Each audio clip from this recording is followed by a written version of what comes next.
Yeah, I'm up here in my tree house in the mountain forest in Taiwan. I want to tell you a story. Back in 1989, I had a vacation in Australia, and I was flying back. I wanted flying back to Chicago, so I was in Brisbane, and my first flight was delayed an hour and a half because of rain. It was raining really hard. So I get to Sydney and I missed my flight. So I said, what can I do here? I missed my flight, delayed due to rain. And I was at a gate, and there was a plane there that had just boarded. And he said, run and get on this plane. And so this is before they had all the security checks, all this stuff. They asked me if I had all my luggage with me. I just had one bag. He said, just run and get on this plane. Run before they shut the door. So I run through the tunnel. I get on the plane right before they shut the door. And I'm like, where does this plane go? It says it's going to Auckland, New Zealand. I mean, Auckland, New Zealand. I don't even know if that's any closer to Chicago than Sydney. I have no idea. But anyway, I'm on this plane to Auckland, New Zealand.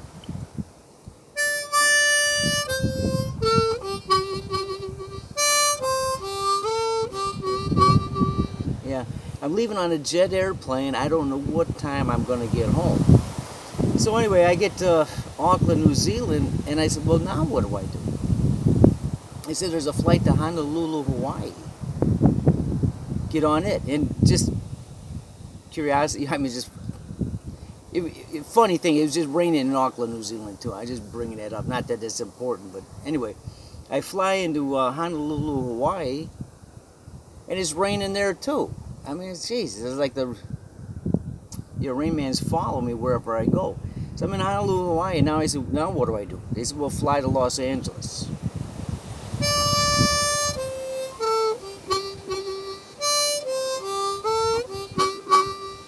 I'm leaving on a jet airplane. I don't know what time I'm going to get home. Okay, so I fly to Los Angeles. Then I say, okay, now what? I said, we got a flight to Chicago. You're all set. So it's raining in Los Angeles, So I fly to Chicago. Yeah, it's raining in Chicago too. It's hard to believe.